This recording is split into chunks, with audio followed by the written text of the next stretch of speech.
반갑습니다. 우리 옆에 있는 분들 같이 인사하겠습니다. 반갑습니다. 은혜 나누시기 바랍니다. 네, 반갑습니다.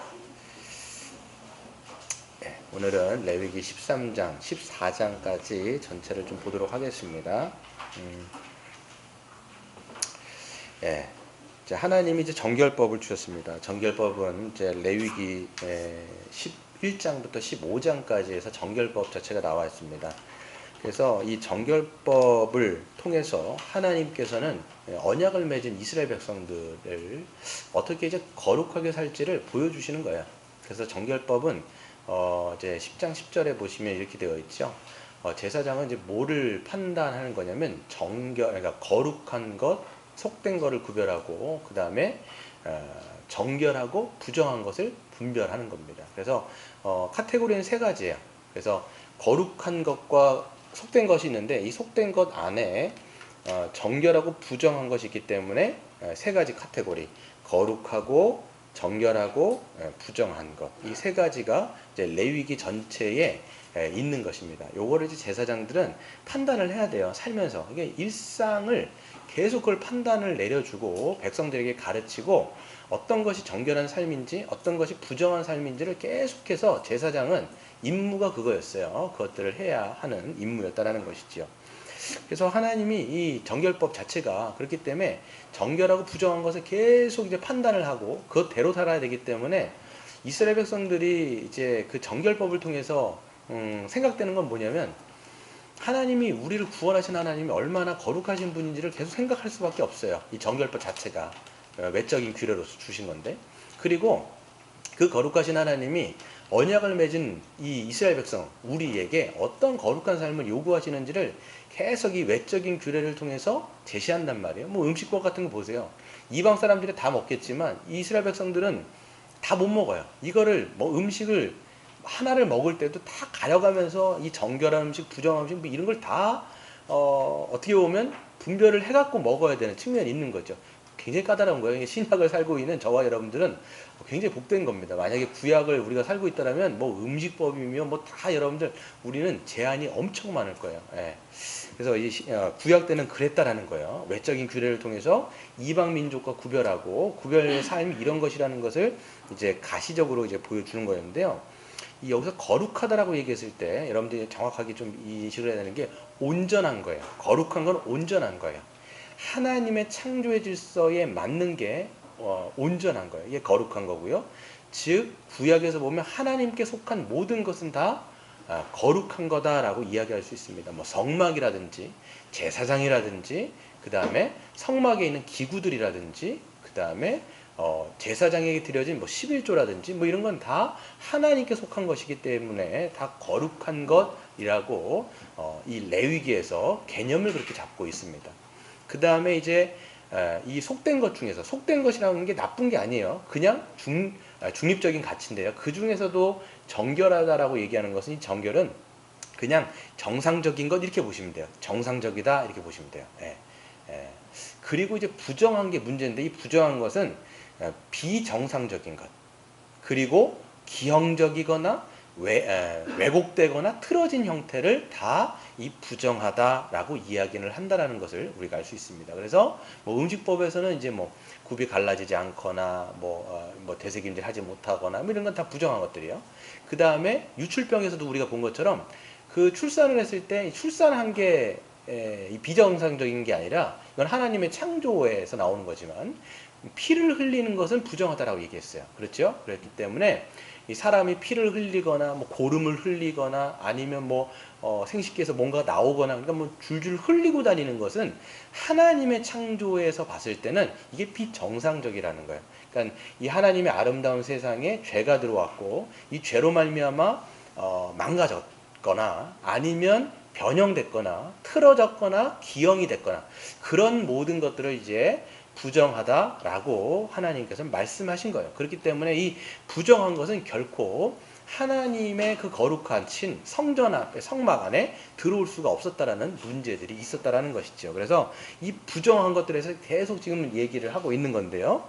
오늘은 이제 어떤 내용을 다룰 거냐면 이제 13장, 14장 지난 시간에는 우리가 12장부터 15장, 그러니까 12장, 15장을 다뤘다라면 이게 이제 몸에서 나오는 유출을 묶은 거라면 13장, 14장은 이 피부병을 얘기하는 거예요. 피부병. 피부병도 마찬가지로 오늘 쭉 읽으셨을 때 보면 피부병이 생겨지면 피부가 다 틀어져요. 그런 내용들을 우리가 하는 건데 그게 이제 하나님 앞에 왜 부정한 것인지를 좀 설명을 드리도록 하겠습니다. 근데 보시면 13장, 14장은 몸에 있는 피부병만 얘기하는 게 아니에요. 옷이라든지 가죽에 생긴 곰팡이 그리고 집에 생긴 악성 곰팡이 이런 걸 다 다루는 문제들이 있습니다. 그래서 그것이 부정하다라고 여겨졌을 때 어떻게 정결하게 다시 되어져서 하나님을 섬길 수 있는 성막으로 들어올 수 있는지를 이제 말씀을 좀 드리도록 하겠습니다. 그래서 보시면 13장, 14장은 이제 나병이란 말이 굉장히 많이 나와. 13장에 보면 나병. 여러분이 알고 있는 그 우리가 예전 번역에는 이제 문둥병이라고 들었는데 이제 문둥병이라고 이제 번역하지 않죠. 한센병이란 말로 번역을 하고 있습니다. 그런데 성경에서 이제 특별히 레위기 13장, 14장에서 나올 때 나병은 히브리어로 보면 짜라트라는 말로 되어 있어요. 짜라트라는 말이 되어 있는데 이거는 나병만 얘기하지 않습니다. 나병을 포함한 모든 악성 피부병을 이야기하는 게 짜라트예요.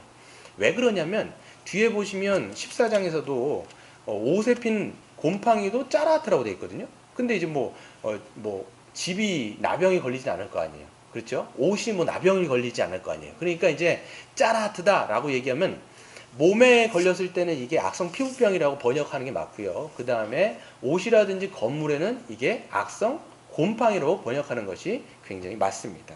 그게 옳은 거죠. 그래서 보시면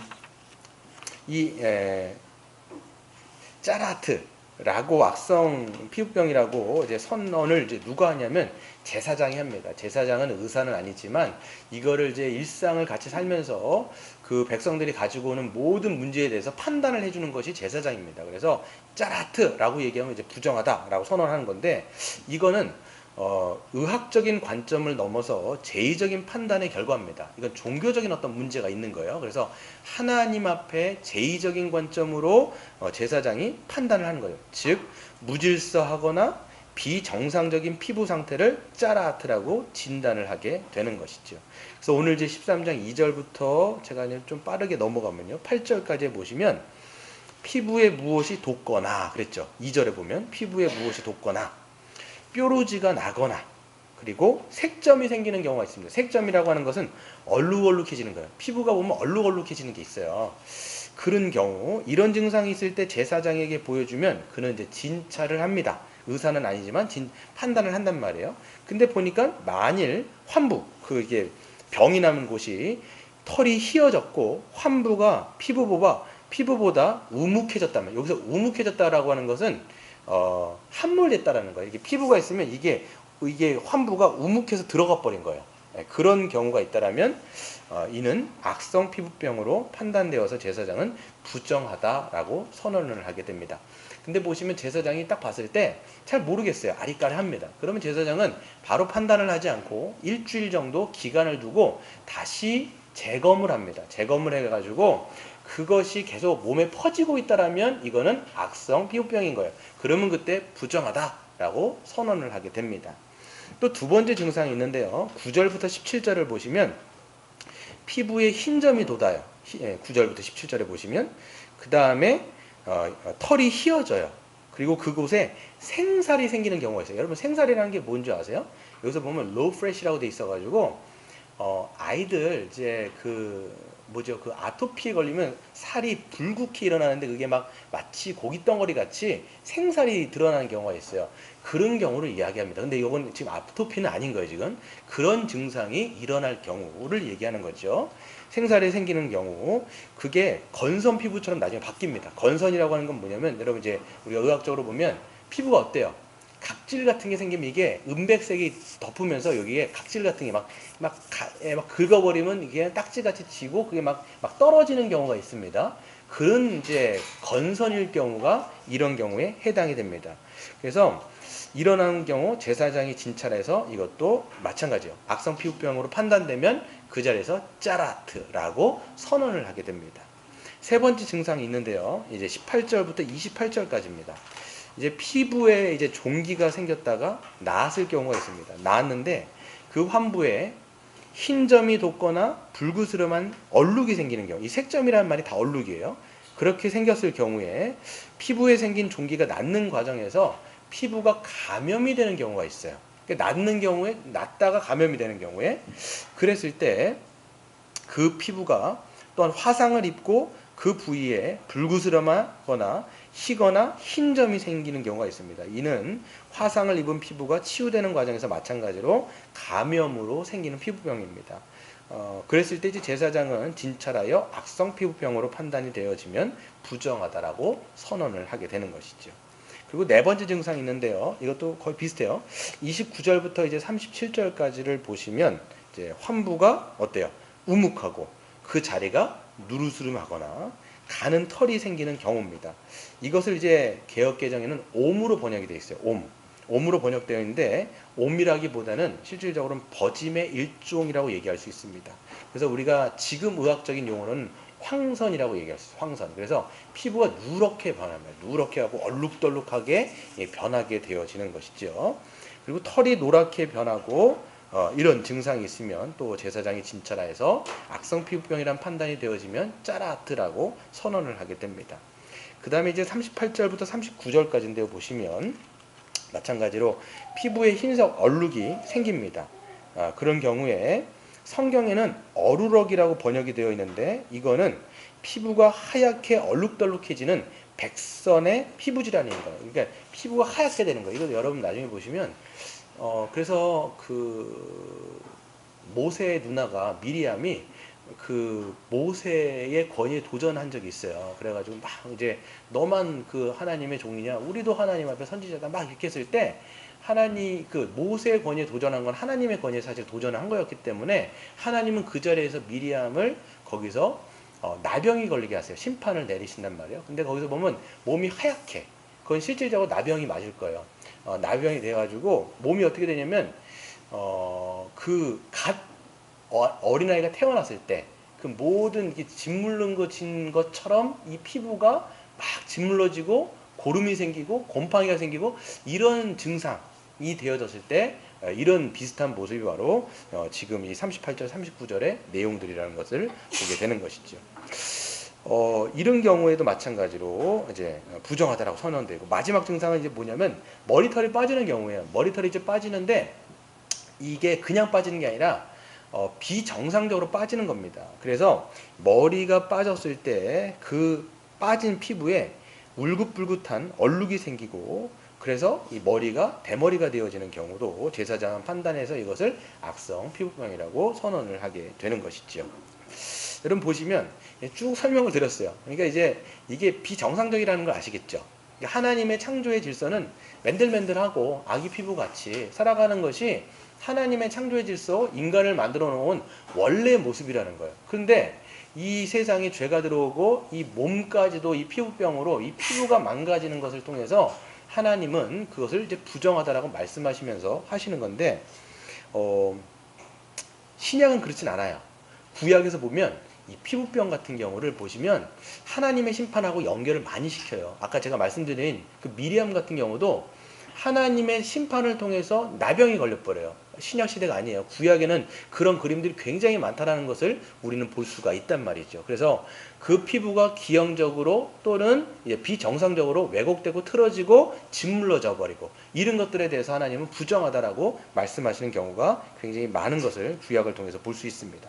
그런데 제사장이 진찰해서 부정하다라고 선언할 경우에는 세 가지 행동을 하게 됩니다.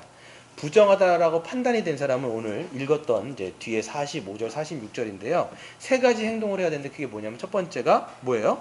옷을 찢어야 돼요.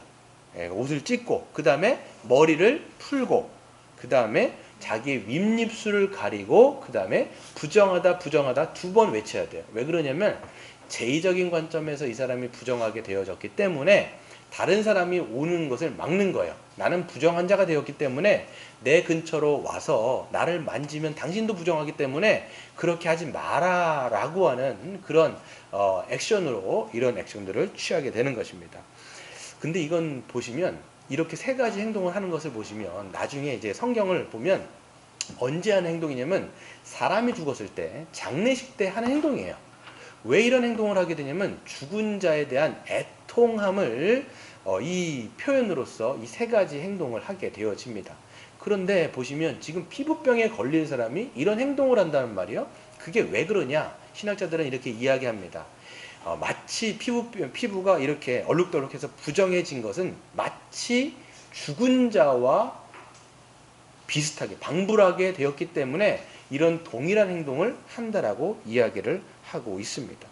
그래서 이렇게 악성 피부병으로 부정하게 된 자는 더 이상 하나님의 진영 안에서 머물 수가 없어요. 성막 안에 이제 더 이상 머물 수가 없어요. 부정해졌기 때문에. 여러분, 하나님은 거룩하신 분이기 때문에 부정한 것과 항상 함께 있을 수가 없습니다. 그렇기 때문에 이렇게 부정하다라고 판단되어진 사람은 어떻게 되어야 되냐면 이제는 그 진영 밖으로, 이게 보시면 성막이 있고요. 이 성막을 싸고 있는 이스라엘 12지파의 진영이 이렇게 있습니다. 그리고 그 진영 밖으로 자체를 아예 나가버려야 돼요. 그거는 이제는 이방인들이 머무는 부정한 곳으로 여겨졌기 때문에 그 진영 밖으로 아예 나가서 부정한 자들과 함께 격리돼서 있어야 된다는 거예요. 이게 무엇을 뜻하냐면 더 이상 언약을 맺으신 하나님과 함께 할 수 없는 하나님과의 분리요. 두 번째는 언약을 맺은 이스라엘 공동체와의 분리를 이야기하는 거예요. 그럼 어떤 죽음이냐? 영적인 죽음을 이야기하는 거고 사회적인 죽음을 이야기한다라고 우리는 이야기할 수 있습니다. 그렇기 때문에 이 사람은 더 이상 하나님을 예배하며 하나님을 섬기며 하나님과 함께 누렸던 모든 복락을 누릴 수가 없는 비참한 고통의 상태로 들어가는 거예요. 뿐만 아니라 이스라엘 백성, 자기의 가족뿐만 아니라 자기가 함께 있었던 머물렀던 이스라엘 백성들과 함께 더 이상 언약 공동체 안에 머물 수가 없는 거예요. 얘기도 할 수 없는 것이고 그들과 함께 사랑의 교제를 나눌 수가 없는 그런 아주 비참한 상태에 이 사람은 놓이게 되었다라는 것을 우리는 알 수가 있는 거예요. 굉장히 큰 고통인 거예요. 이 사람에게는. 너무 큰 고통이 되어지게 되는 것이지요. 그래서 보시면 이제 좀 띄도록 하겠습니다. 그 사람이 그런데 악성 피부병에서 나았으면 어떤 과정을 통해서 다시 진영 안으로 들어올 수 있는지를 보시면 우리가 13장이 아니라 14장 1절부터 32절까지의 이 내용들을 다루고 있습니다. 보시면 이 사람이 이제 났으면 정결규례를 통해서 다시 진영 안으로 들어올 수가 있습니다. 근데 보시면 두 가지 의식이 있는데 진 밖에서 하는 의식이 있고요. 그 다음에 진 안에서 행하는 의식이 있습니다. 먼저 병자가 나오면요, 제사장이 그 진 밖에 가갖고 그 사람이 나았는지를 판단을 하게 돼 있습니다. 그래서 제사장은 가서 진찰을 하겠죠. 해서 이 사람이 나았어요. 그럼 어떻게 할까요? 보시면 이 사람은 준비해야 되는 게 있는데 그게 뭐냐면 새 2마리, 그 다음에 홍색실, 백향목, 그 다음에 우슬초를 갖고 옵니다. 그래서 한 마리 새를요, 물 위에, 이제 그릇 위에서 피를 내가지고 죽입니다. 그 머리를 꺾어가지고 피를 내가지고 그 그릇에 새의 피를 받습니다. 그 다음에 어떻게 하냐면 그 갖고 왔던 우슬초, 백항목, 홍색실을 가지고 그 피에 찍어가지고 그 사람에게 7번을 뿌리는 거예요. 7번을 뿌리는 거예요. 그럼 정결하게 된다라고 생각을 하는 거죠. 그리고 한 마리 남은 새를 갖다가 들에서 풀어서 놓아줍니다. 그리고 나면 이 사람은 이제 정결하게 돼가지고 어디로 들어올 수 있냐면 진영 안으로 들어올 수 있어요. 진영 안에 들어오는데 바로 자기 장막엔 들어갈 수가 없어요. 그래서 자기 친가족하고는 머물 수가 없이 7일 동안은 진영 안에는 들어왔지만 다른 장막에서 7일 동안은 거해야 됩니다. 그래서 7일 동안이 다 거했어요. 그럼 7일째 어떻게 되느냐? 제가 하나 빠뜨렸는데요. 7일째 어떻게 되냐면 7일째 다시 이 사람이 사실 들어올 때 뭘 했어야 되냐면 그 제사를 그걸 다 드리고 뭘 했어야 되냐면 자기의 모든 털을 다 밀어야 돼요. 머리도 밀고 수염도 밀고 모든 털을 다 밀고 눈썹까지도 다 밀어야 돼요. 그리고 진영이 들어왔는데 7일 후에 또다시 또 밀어야 돼. 또다시 온몸에 있는 털을 다 밀고 그 다음에 어떻게 되냐면 목욕을 제기하고 그 다음에 옷을 빨고 그 다음에 8일째 되는 때에 7일이 아니라 8일째 되는 때에 제사를 드립니다. 5가지 제사 중에 화목제를 뺀 나머지 4가지 제사를 다 드린 다음에 그 다음에 이제 진영 안으로 완전히 들어올 수가 있는 거예요. 그러니까 여러분 절차가 굉장히 까다로워요. 부정하게 됐다가 다시 하나님을 예배할 수 있는 또 다른 지체들과 함께 교제할 수 있는 그 과정은 굉장히 까다로워요. 이거 나중에 신약으로 넘어오면요. 출교를 당했다가 다시 그 진영 안으로 들어올 때 굉장히 그 절차 까다로워요. 나중에 보시면요. 회개하고 믿음으로 들어왔을 때도 여러 가지 절차들이 사실 있습니다. 이게 약간 구약의 그림과 신약의 그림이 거의 맞물려 있다는 것을 볼 수가 있습니다. 나중에 제가 좀 우리가 적용하면서 그것을 좀 보도록 하겠습니다. 그래서 이 사람 어떻게 된 거냐면 부정하게 됐다가 그러니까 즉 단절됐다가 다시 하나님과의 교제가 회복됐으니까 얼마나 좋을까요? 또 이 사람이 다른 지체들과 이 관계가 회복됐기 때문에 그 기쁨은 말로 다 할 수가 없는 것이지요. 그러면서 여러분 보시면 2가지를 더 볼 텐데요. 이번에는 의복에 생긴 악성 곰팡이에 대해서 다룹니다. 이게 13장 47절부터 59절까지 여러분의 옷, 그 다음에 가죽 이런 데에 생긴 곰팡이의 문제를 다룹니다. 그러니까 피부병이 사람을 부정하게 만든 것처럼 옷이나 가죽에 생긴 곰팡이도 이 옷을 부정하게 할 뿐만 아니라 사람을 부정하게 한단 말이에요. 그러니까 어떻게 되냐면 만약에 여러분의 옷에 만약에 구약시대에 곰팡이가 생겼어요. 그러면 누구한테 가야 될까요? 제사장에게 가야 돼요. 제사장은 바빠요, 안 바빠요? 굉장히 바쁜 거예요. 그래서 사람 몸도 봐야 되고요. 그 다음에 집도 봐줘야 되고요. 그 다음에 옷에 있는 곰팡이도 다 봐줘야 돼요. 그럼 보게 되어지면 그게 바로 판단을 안 해요. 이 사람이 이제 제사장이 딱 본 다음에 일주일 동안을 약간 내버려 둡니다. 옷을 빤 다음에 내버려 둬요. 근데 옷을 빨고 일주일 내버려 뒀는데 이게 만약에 옷에서 더 퍼져나가는 거면 이건 악성 곰팡이인 거예요.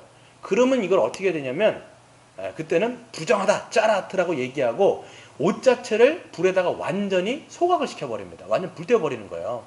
여러분 집에 곰팡이 핀 거 있습니까? 구약시대면 다 불태웠어야 돼요. 그렇죠? 그래야 되는 거예요. 근데 이게 만약에 옷을 빨고 일주일 후에 이게 퍼지지 않고 그대로 있으면 옅어지거나 색이 점점 옅어지면 이건 악성은 아닌 거예요. 그럼 어떻게 되냐면 그 부위, 곰팡이가 난 부위만 잘라서 떼어버리면 되는 거예요. 이렇게 되는 거죠. 그럼 잘 보세요. 이게 지금 하나님의 백성으로서 이 사람들이 성막 안에 하나님을 예배하러 가는 자들이잖아요. 그렇기 때문에 몸에 난 피부병도 그리고 옷에 생긴 곰팡이까지도 철저하게 정결하게 한 다음에 성전 안에 그 성막 안에 들어갔다는 것을 우리는 알 수 있어요. 왜 그러냐면 하나님을 예배하는 공동체요. 하나님을 섬기는 공동체이기 때문에 굉장히 까다로운 그런 절차들을 밟아야 돼요. 이 까다롭다는 게 뭐냐면 이 부정한 것은 결코 하나님과 어울릴 수가 없다는 것을 구약의 그림을 통해서 알 수가 있죠. 집도 마찬가지입니다, 여러분. 집을 지는데 지금 이스라엘 백성들이 돌집이에요, 아니면 천막이에요? 천막이에요. 지금은 천막인데 이게 나중에 읽어보시면 뭐라고 말씀하시냐면 너희들이 이제는 약속의 땅 가나안 땅에 들어갈 텐데 그때는 천막이 아니라 돌을 가지고 집을 지을 거다. 그런데 돌집을 갖고 집을 지을 텐데 그때 돌집에도 곰팡이가 생기면 그때는 제사장이 가라는 거예요. 이거를 진단하고 처리하는 방법을 알려주시는데 마찬가지입니다.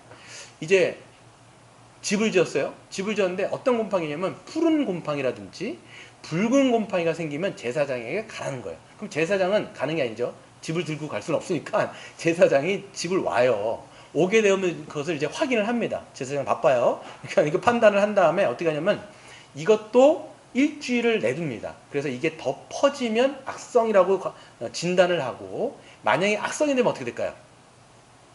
이게 악성이 되다. 이게 계속 퍼지는 곰팡이다. 그러면 집 자체를 완전히 허물어야 돼요. 네. 여러분 저기 지금 제정실에 보면 곰팡이가 피었더라고요.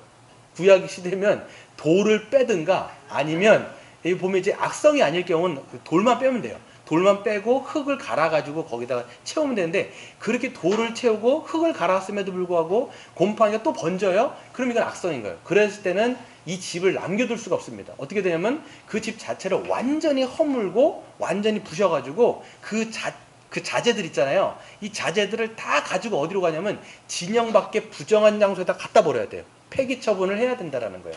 그 정도로 여러분 거룩하신 하나님과 함께 거한다라는 것이 부정이라고 하는 것을 하나님은 아주 극도로 이것들을 경계하도록 이 구약의 이스라엘 백성들에게, 또 이 구약을 지금의 관점에서 읽고 있는 이 신약 백성들에게 설명하고 있다는 것을 우리는 알 수가 있습니다. 여러분, 우리가 이제는 신약으로 좀 넘어갈 텐데요. 이 레위기 13장 14장은요 어떤 거에 지금 대해서 다루고 있죠? 몸에 생긴 피부병, 악성 피부병, 그리고 지금 옷이라든지 집에 생긴 악성 곰팡이, 이런 것들이 다 어떤 특징이 있어요? 어떤 특징이 있죠? 변형시킨다라는 거예요. 네, 변형. 하나님이 만들어 놓으신 원래의 모습들을 망가뜨리는 거예요. 변형, 왜곡, 뒤틀어버리고 그것들을 아주 원래 상태가 아닌 기형적인 상태로 변형해서 왜곡시키는 것이 바로 악성 피부병이요, 악성 그 곰팡이였다라는 것을 알 수가 있습니다. 그래서 하나님이 만들어 놓으신 아름다운 것들을 무질서하고 기형적인 것으로 변형시키는 공통점이 있는데, 이거는 어떤 그림이냐? 인간의 죄가 얼마나 인간을 더럽게 하고 기형적이고 비정상적으로 왜곡시키는 것인가를 가시적으로 보여주시는 구약의 그림입니다. 그렇기 때문에 하나님은 이 인간의 죄를 온전히 회복시키기 위해서 모든 역사를 진행하신 거였어요. 여러분 잘 생각해 보세요. 창세기 3장의 그림이 그거예요. 하나님이 지어놓으신 세상은 너무나 아름다운데, 너무나 균형 잡고, 너무나 영광스러운데, 인간이 해놓은 그 죄가 이 세상에 들어오면서 모든 것을 다 갉아먹어버린 거예요. 완전히 더럽게, 완전히 기형적으로 다 틀어버리고, 이것들을 비정상적으로 이것들 다 망가뜨린 게 죄라는 거예요, 여러분. 그래서 여러분, 우리가 지금 세상을 보세요. 이 세상이 아름답지가 않은 거예요. 그래서 불이하고 곰팡이가 쓸고 썩어진 냄새가 나고, 이런 것들이 이 세상의 어떤 모습들과 모양으로, 또한 그것이 사람들에게 들어갔을 때 이 사람이 어떻게 됩니까? 기형적으로 어떻게 보면 이 죄가 사람을 아주 왜곡시켜 놓은 것들이 이 죄라는 것이죠. 여러분, 코로나 바이러스도 여러분 어떤 면에 있어서는 이 인간의 어떤 죄로 인해서 만들어진 건 아닙니까? 여러분 지금 계속 코로나 바이러스가 어떻게 해요? 왜 여러분들 다 마스크를 쓰시고 우리가 조심하고 있습니까? 이게 몸 안에 들어오면 어떻게 돼요? 원래 몸을 다 망가뜨리는 거예요. 여러분 폐를 여러분 그렇게 아주 막 박살을 내놓는 거예요. 이게 여러분 바이러스라는 거예요. 이게 죄라는 거예요. 성경에서 뭐냐? 죄라는 거예요. 죄. 죄가 그만큼 영향력이 크다라는 것들을 보여주고 있습니다. 이것을 하나님은 다시 회복하기 위해서 이 역사를 계속 진행하신 거예요. 하나님 얼마나 여러분 마음이 아프셨을까요? 왜냐하면 창세기 1, 2장에 보면 그렇게 아름답게 지어놨는데, 인간의 죄가 이렇게 이 하나님의 아름다운 하나님의 나라를 망가뜨렸기 때문에 얼마나 안타까웠었어요. 그러니까 그 역사를 진행하시면서 계속 그것들을 회복하기 위해서 행하시고, 맨 마지막은 어떻게 됩니까? 죄를 처리하기 위해서 이 세상에 예수 그리스도를 이 땅 가운데 보내셔서 그 죄의 문제를 처리하신 것을 볼 수가 있습니다. 우리 마가복음 1장을 한번 찾아가 보겠습니다. 마가복음 1장. 마가복음 1장을 보시면 오늘 이제 구약에 설명했던 누가 등장해요? 나병 환자가 등장하는 거예요. 그래서 여러분 공관복음 읽어보시면요, 구약을 알지 못하면 약간 맥락을 좀 잘 알지 못하는 것들이 너무나 많아요. 왜냐하면 신약과 구약은 딱 직결되어 있는 문제이기 때문에 그 마가복음은 다 여러분 구약을 배경으로 하고 있다는 것을 알 수가 있어요. 지난 시간에 혈루증 여인도 마찬가지예요. 유출병. 지금 이 마가복음 1장 몇 절입니까? 1장 40절을 보세요. 1장 40절. 1장 40절을 보시면 뭐라고 되어 있어요? 한 나병 환자가 예수께 와서 꿇어 엎드려 간구하여 이르되 원하시면 저를 깨끗하게 하실 수 있습니다 라고 이야기를 하고 있습니다. 이 나병 환자 어떤 사람일까요? 실제적으로 이 나병은요, 번역 자체가 실제적인 나병이 맞아요. 악성 피부병을 아예 넘어가지고 몸 자체가 이제 뭐 짓물로, 여러분 나병 아시죠? 문둥병이라고 했던 나병이 어떤 병이에요? 살 자체가 썩어 문드러지는 거예요. 그래갖고 살이 점점 썩어집니다. 그래서 이 우리나라도 저기 어디죠? 소록도 가면 여전히 그 한센병 환자들이 있잖아요. 그러니까 원인을 몰라요. 어떻게 감염이 됐는지 사실 모르는데 이제 한센병에 걸리게 되어지면 몸 자체가 세포들이 죽어가기 시작합니다. 그리고 이 신경이라든지 다 죽는 거예요. 그래서 어떤 나병 환자가 이제 뭐 어디죠? 그 난로에다가 이제 손을 못 잘 디뎠나 봐요. 근데 어디서 이렇게 썩은 냄새, 이렇게 탄 냄새가 나. 알고 보니까 자기 살이 막 타고 있는 거예요. 그렇게 모를 정도로 이게 이제 아예 신경 자체가 죽어버리는 거예요. 그러니까 이런 데가 나중에 어떻게 됩니까? 살이 썩어지고, 그 다음에 코 같은 데가 나중에는 떨어져 나가요. 아예 썩어져 가고, 이런 데가 귀라든지 이런 마디 같은 데가 썩어져 나가는 거예요. 어떤 사람은 이제 소록도 같은 데서 나병에 걸려가지고 빗자루질을 하는데 자기가 감각이 없다 보니까 얼마큼 자기 세게 하는지 모르는 거예요. 근데 자기의 손가락이 부러졌는데도 모르고 그걸 계속 하고 있는 나병 환자들이 있는 거예요. 그러니까 이런 사람들이 이제 있는 거죠. 이 사람도 그런 사람일 거예요. 그러니까 구약을 배경으로 하고 있기 때문에 유대인들은 이 나병에 걸리면 아까도 이야기했던 것처럼 제사장은 부정하다 선언을 해버리는 거예요. 그럼 어떻게 되냐면 진영 밖으로 나가야 돼요. 이제는 예수님 당시이기 때문에 예루살렘이라고 하는 성전 밖에 완전히 살아가지고 격리되는 장소가 있었어요. 그 당시에. 그 장소에 이 사람은 아예 완전 배제되고 배척되고 이스라엘 공동체와는 완전 떨어지고 하나님은 예배할 수는 당연히 없죠. 그렇게 해가지고 몇십 년 동안을 모르죠. 여긴 나와 있지 않기 때문에 몇 년을 그렇게 살았는지 모르겠지만 아예 가족과도 떨어지는 고통의 세월을 살아가는 거예요. 근데 아마 예수님이 그 지역을 지나가셨던 것 같아요. 그랬더니 이 사람은 예수님께 와가지고 달려와가지고 이야기하는 게 뭐냐면, 선생님 당신께서 원하시면 저를 고치실 수 있습니다. 저를 깨끗하게 하실 수 있습니다. 라고 얘기하는 거예요. 어떤 믿음이었을까요? 제가 몇 년 동안 그렇게 몸이 곰팡이가 쓸고 이게 고름이 나고 했는데 이거를 낫게 할 수 있다? 이건 여러분 성경에서 보면 나병 환자가 낫는 것은 종말론적인 그 모습이에요. 종말이 도래하면 이런 자들도 낫는다라고 구약에 설명이 되어 있는데 이걸 우리가 알 수 있어요. 구약에서 보면 나병이 낫는 것은 종말이 도래한 거예요. 종말이 도래한 거예요. 근데 예수님이 오셨다는 건 뭐가 왔다는 거예요? 종말이 그래서 온 거예요, 여러분. 우린 종말 그러면 저 미래를 생각하는데 실질적으로 종말은요, 그리스도를 통해서 이미 이 땅 가운데 들어와 버렸어요, 이게. 그래서 이미 들어온 하나님의 나라라는 측면에서 종말은 이미 왔어요. 그런데 완성된 거는 예수님이 다시 오실 때 완성된다라고 성경이 그래서 이야기하는 거예요. 종말은 여러분 이미 온 거예요.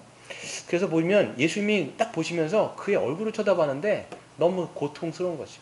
그냥 그 세월의 흔적을 예수님은 그의 얼굴을 보면서 알고 있는 거예요. 얼마나 고통을 받았을지, 얼마나 이 사람이 정말 힘들었을지를 예수님은 보시고 불쌍히 여기시며 어떻게 행동하세요? 손을 대세요.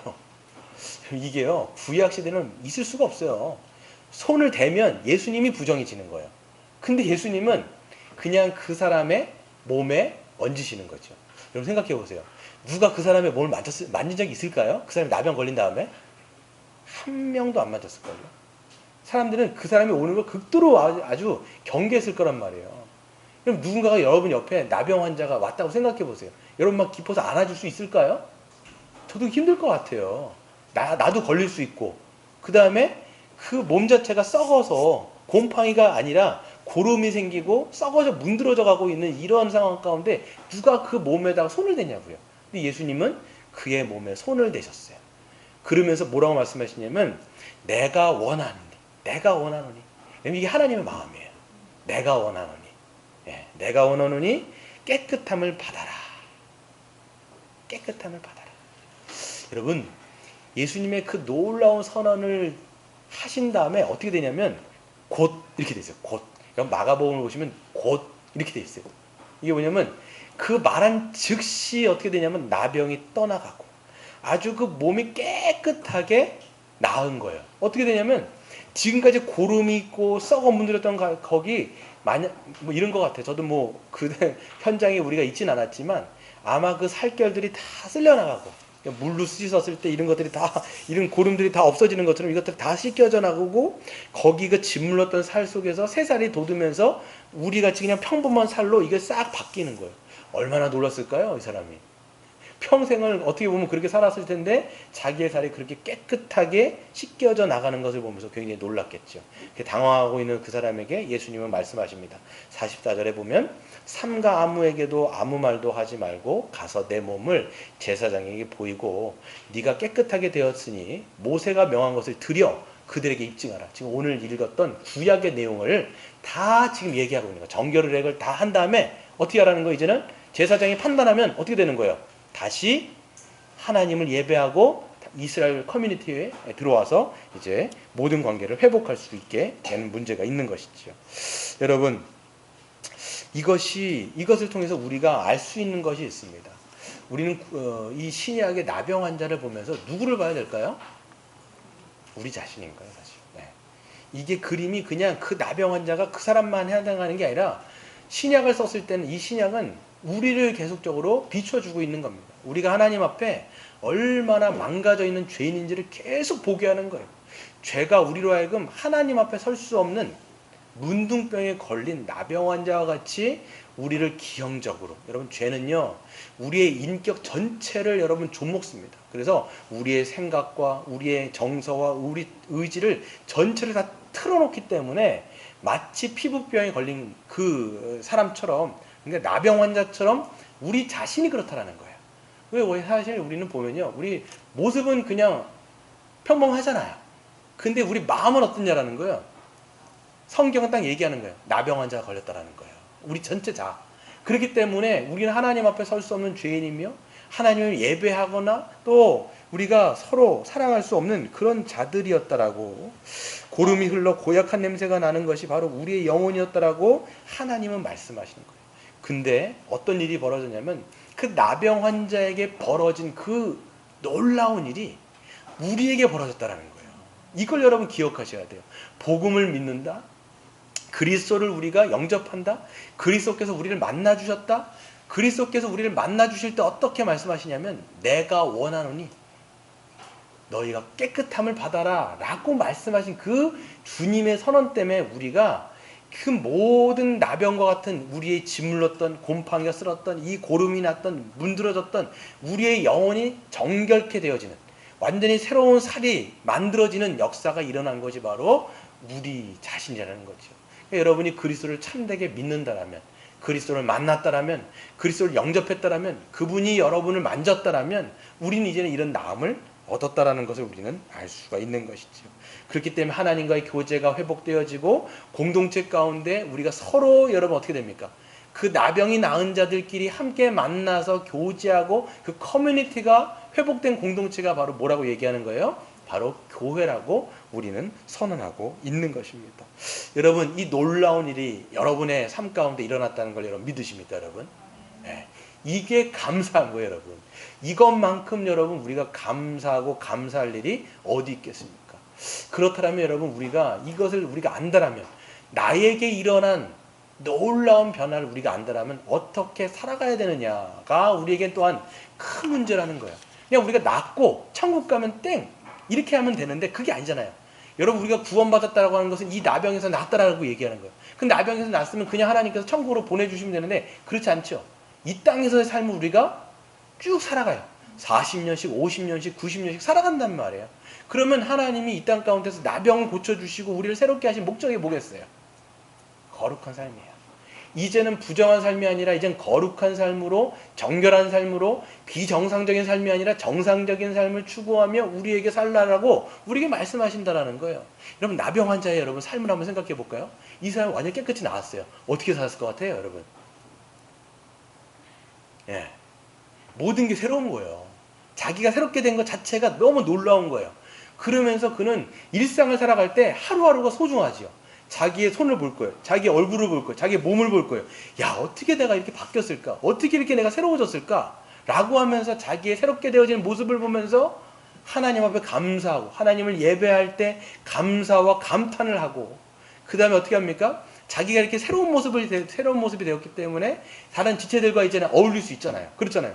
예전에는 사람들이 배척하고 혐오했을 거란 말이에요. 근데 이제는 어떻게 됐어요? 서로가 이제는 관계가 회복된 상태에서 서로 이제는 사랑하고 섬기며, 이제는 그렇게 더럽게 생활했던 부정한 삶이 아니라 자기의 몸이 깨끗해졌으면 어떻게 돼요? 정결한 삶을 추구하는 거죠.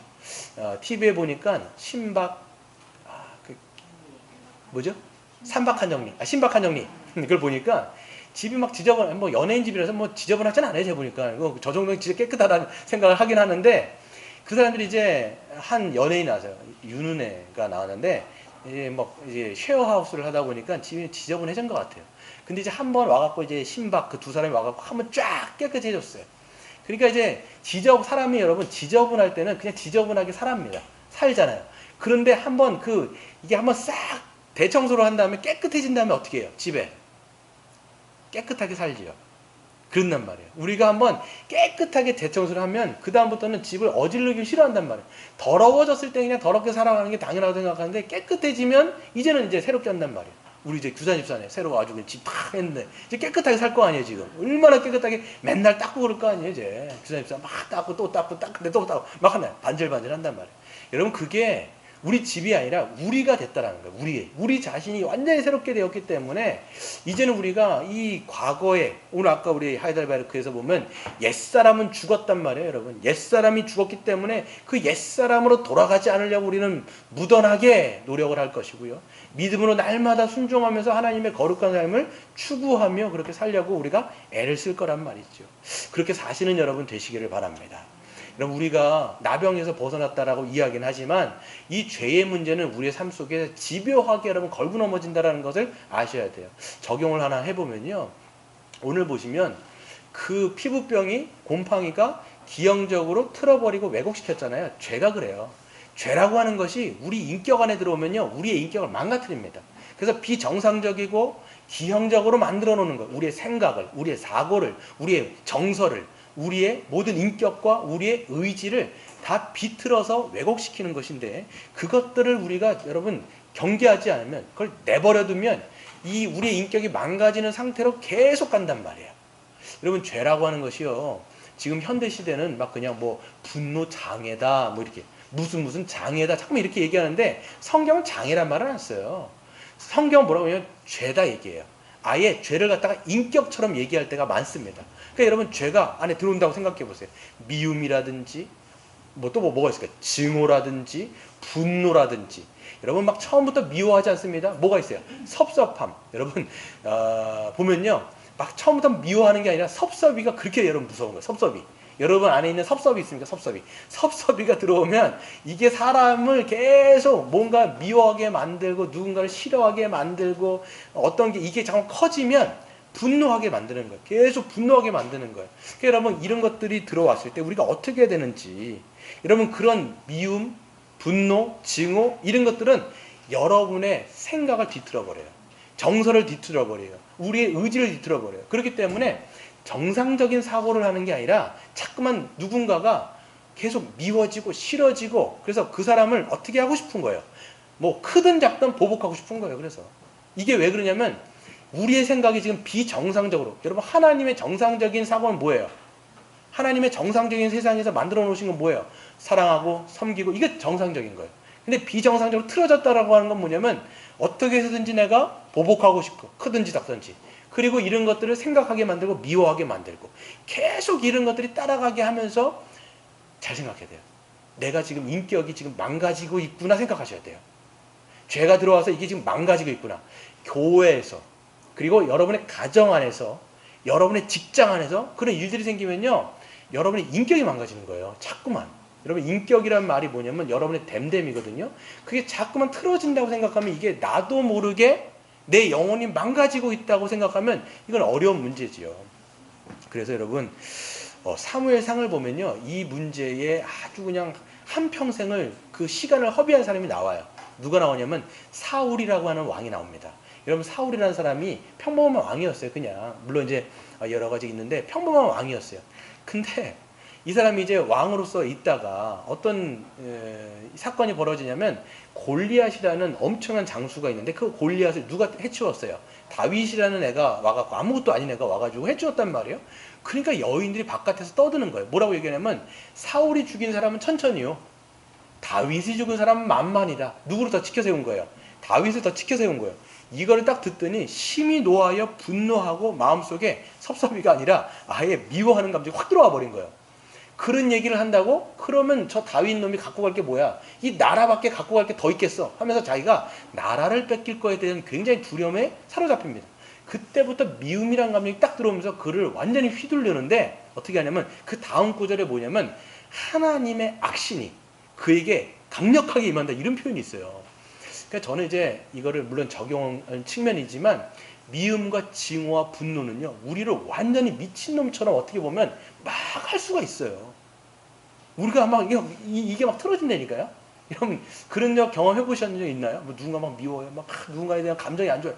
그게 여러분 우리의 생각을 완전 뒤틀어 버리는 거예요. 악신이 온 것처럼 완전히. 그래서 밑에 그 사무엘상 읽어보면 사무엘이 그때부터 막 떠들고 다니면서 틈만 나면 누구를 죽이려고 그러면 다윗을 죽이려고 그래요. 다윗은요 마음이 원래는 왜 들어왔냐면 수금 타러 들어왔어요. 하도 사울이 저렇게 정신이 없으니까 애가 다윗이 들어와갖고 수금을 타는 자로 들어온 거예요. 수금을 타면 이 음악을 듣고 사울이 괜찮아지려고. 그런데 사울은 그걸 들으면서 어떤 생각을 딱 하게 되느냐, 저놈 죽여야 되겠다. 틈만 나면 자기가 갖고 있는 창을 들어가지고 다윗에게 던지는 거예요. 그러면 다윗은 수금을 타다가 놀래가지고 한 바퀴 또르르 둘러가지고 막 피하는 거예요. 한평생 여러분 다윗은요, 사울은 그 다윗을 죽이려고 평생을 따라다녀요. 그래갖고 다윗이 무슨 엥게디 그 굴에 갔다 그러면 거기까지 따라가요. 또 죽여요. 그러면 계속 따라다니면서 계속 여러분 얼마나 여러분 그 시간이 아깝습니까? 제가 생각하면 사울은 하나님의 사역을 해야 되는 하나님의 왕이잖아요. 그걸 안 하고 뭘 하고 있어요? 복수심에 불타가지고 평생을 그 사람 미워하는데 에너지를 쓴 거예요. 여러분 우리가 이런 말이 있잖아요. 우리가 사랑하기에도 시간이 아까운데 우린 평생 뭐 하다가 끝내요? 미워하고 징후하고 그거로 에너지를 분출하면서 자기의 인생을 허비할 수가 있어요. 그러니까 우리가 여러분 죄라는 게 그렇다는 거예요. 자꾸만 심리학적으로 접근하면 안 돼요. 성경은 죄라고 얘기하는 거예요. 그리고 또 뭐 누가 있습니까? 그렇게 피해 다녔던 다윗, 잘 살아야 되잖아요. 다윗 그렇게 피해 다녔으면, 그리고 왕이 됐으면 잘 살아야 되는데 다윗도 어떻게 돼요? 음란병에 걸려가지고 음란죄에 걸려가지고 이게 딱 들어오는 순간 어떻게 돼요? 그 음란한 죄가 그를 완전히 사로잡아가지고 다윗이 어떤 사람이에요? 마음에 합한 자, 이렇게 하나님이 그렇게 높여줬던 사람인데 그 음란죄에 걸려가지고 어떻게 됩니까? 그때부터 사람이 제정신을 잃어버려요. 정상적이지 아니라 비정상적으로 행동한단 말이에요. 어떻게 됐어요? 그 왕궁의 위에서 걷다가 그 우리아의 아내 바세바를 보고 목욕하는 걸 보고 애가 그냥 뻑간 거예요. 그러다 보니까 남의 와이프인데도 불구하고 그 사람을 데리고 가고 자기와 잠자리를 같이 합니다. 어떻게 됐어요? 애를 덜컥 가져버린 거예요. 애를 덜컥 가졌으니까 그거 지워야 되잖아요. 그러니까 이거를 무마시키기 위해서 어떻게 하고 있어요? 전쟁, 아주 충성스럽게 자기 밑에서 지금 충성스럽게 나라를 위해서 전쟁하고 있는 그 우리아를 소환시킵니다. 그래가지고 소환시켜가고 막 자기 뜻대로 하려고 했는데 안 되잖아요. 그러니까 어떻게 돼요? 다시 전쟁터로 보내는데 어떻게 해요? 그 군대 장관 요압을 시켜갖고 저 사람 죽이라는 거예요. 어떻게 죽였냐면 아주 뭐 야비하게 죽여요. 너희들 내 말 잘 들어봐. 그래갖고 앞에 적진을 가갖고 다 가라는 거예요. 근데 그 우리아만 빼고 너희들은 다 밑으로 빠지라는 거예요. 그럼 누가 죽겠어요? 당연히 적진에 혼자 있는 걔 혼자만 주는 거예요. 이렇게 여러분 다윗이 비열했어요. 우리가 다윗을 생각할 때 야 하나님의 합한 자 그렇게 얘기하는데 이 사무엘하 11장만 읽어보면 너무 사람이 비열한 거예요. 너무 악한 거예요. 왜 그랬을까요?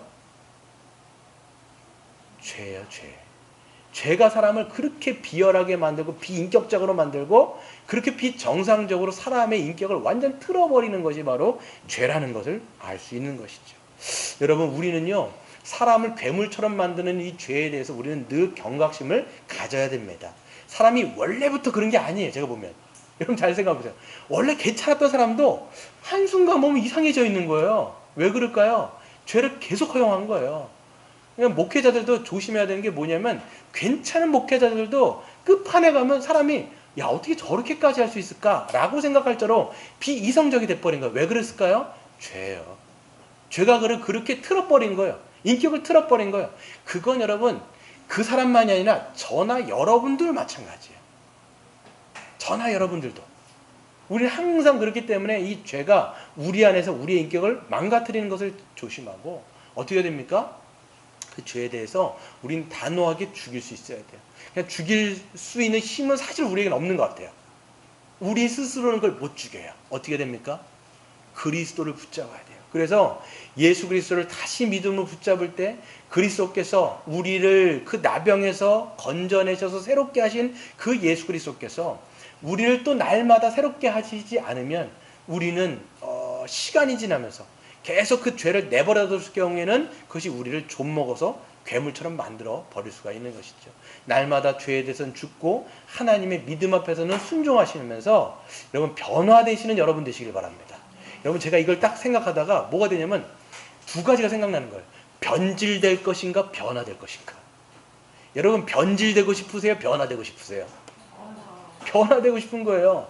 변질은 어떻게 되느냐? 죄를 내버려두면 변질되게 돼 있어요.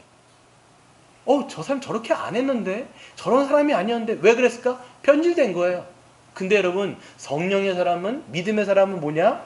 우리가 날마다 하나님의 말씀 가운데 순종함으로써 변화되어지는 사람이라고 우리는 이야기할 수가 있는 거죠. 마지막 한 가지 우리 교회적으로 적용을 하나 하고 좀 마치도록 하겠습니다. 한 가지 오늘 보면요.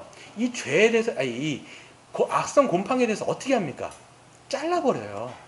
피부병이 생기면 어떻게 돼요? 짜라트라고 얘기하면 사람 같은 경우는 그 짐 밖으로 내보냅니다. 근데 그게 만약에 옷이라 그러면 옷을 자르거나 어떻게 해야 돼요? 불로 태워서 완전히 소각시키거나 집이라 그러면 돌을 빼거나 아니면 여러분 집 자체 헐어버린다는 게 말이 돼요 여러분? 지금 시가로 말하면 지금 주택난이 있는데 그 사기도 어렵고 들어가기도 힘든 그 집을 여러분 허문다라면 얼마나 어려운 거예요 여러분. 근데 그게 지금 하나님 뭘 보여주시는 거냐면 그 정도로 죄에 대해서 하나님은 극도로 경계하고 잘라버릴 것을 자꾸만 이야기하는 건데 이걸 우리가 신약의 관점으로 우리가 다시 한번 생각을 해본다면 어떻게 되느냐. 바로 하나님은 교회 공동체 안에 이 악성 피부병과 곰팡이와 같은 죄를 내버려 두어서는 안 된다라고 우리에게 말씀하고 계시는 겁니다. 그런 죄를 내버려 둔다라면 공동체 전체가 어떻게 되겠어요? 부정하게 되는 거예요. 여러분 피부병 내버려두면 전염되죠. 곰팡이 내버려두면 퍼진단 말이에요. 신약 성경으로 넘어오면 뭐라고 되어 있어요? 누룩을 내버려두지 말으라는 거예요. 왜? 누룩은 자꾸만 퍼지기 때문에 그거를 내버려두면 뭐가 망가지냐면 예수 그리스도의 몸인 교회가 망가지기 때문에 이거에 대해서는 철저히 해결하고 철저하게 이것을 경계하라고 말씀하시는 거죠. 그렇기 때문에 여러분 유심히 그것을 지켜보고 판단하여 구약에서 보면 제사장은 그것을 유심히 판단하고 보류하잖아요. 퍼지는지 안 퍼지는 유심히 본 다음에 그것들이 계속 퍼지는 것이라면 주님의 몸된 교회를 위해서 그 거룩함을 보존하기 위해서 그걸 어떻게 해야 됩니까? 처리를 해야 되는 것이죠.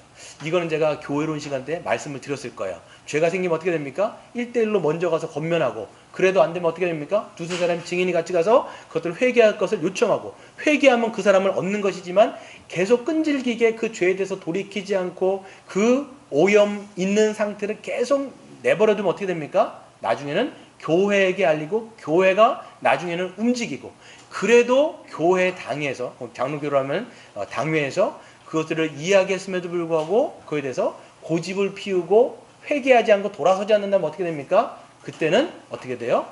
출교하여서 내보내라는 것을 이야기합니다. 여러분 이건 구약적인 그림이 있는 거예요 지금. 이 악성 피부병에 걸렸을 때 쫓아내는 것처럼 신약의 교회도 마찬가지로 주님의 몸된 교회를 어지럽히거나 더럽히는 문제들, 여기에는 두 가지의 문제들이 분명히 있을 것입니다. 디모데전서에서 보면, 디모데전서 후서에서 보면 악성 종양이라고 이야기하면서 후메네오와 어떤 사람을 이야기하는데 그 사람들이 하나님의 교리를 반대하는 비복음적인 것들을 사람들에게 계속 설파하는 경우가 있어요. 그럴 때는 그것들을 내버려둬서는 안 돼요. 그래서 하나님의 신성을 모욕하거나 하나님의 어떤 그 가르침, 온전한 가르침을 뒤틀어서 전하는 사람들은 절대로 교회 안에서는 내버려둘 수가 없어요. 그런 사람들에 대해서는 거의 즉각 출교가 되어질 수가 있습니다. 뿐만 아니라 신자로서의 마땅한 삶이 아니라 하나님 앞에 온전하게 살아가지 못하는 고린도 교회, 제가 말씀드렸던 고린도 교회 5장 같은 데서 보면 음행하는 사건이 일어났습니다. 그 음행이라고 하는 것은 그냥 보통의 음행이 아니라 근친에 관한 그런 음행의 문제였습니다. 그랬을 때 어떻게 됐습니까? 사도 바울이 왜 쫓아내지 않느냐라고 얘기하는 거예요. 근데 왜 못 쫓아냈냐면 그 사람이 교회에서 유력한 자였거든요. 그러니까 헌금도 많이 하고 모두하고 하면서 유력한 자로서 있었기 때문에 그가 아무리 교회 안에서 그런 죄를 져도 사람들이 아무도 말을 못하는 거예요. 이 사람 쫓아내면 교회가 어려워질 것 같으니까 아무 말도 못하고 있는 거예요. 그런데 사도 바울이 얘기하죠. 너희들은 교만하다라는 거예요. 지금 누구의 관점으로 지금 교회를 바라보고 있는 거야? 얘기하는 거예요. 하나님의 관점이라면, 하나님의 교회라면 너희들이 판단하는 것이 아니라 하나님의 기준으로 그런 자들을 쫓아내야 되는 것인데 왜 쫓아내지 않느냐라고 이야기하면서 그렇게 경계하는 것을 볼 수가 있죠. 크게는 두 가지예요. 교리적인 차원과 교리에 합당한 삶에 위배되어지는 것들, 특별히 이런 것들이 전염되어지고 오염시킬 만한 것들이라면 이런 것들은 교회에서 권면하고, 권면에서도 안 되면 책망하고, 책망에서도 안 되면 출교를 하는 것을 통해서 이 교회의 거룩을 보존할 필요가 분명히 있다는 것을 우리가 알 수가 있습니다. 여러분, 말씀을 마치도록 하겠습니다.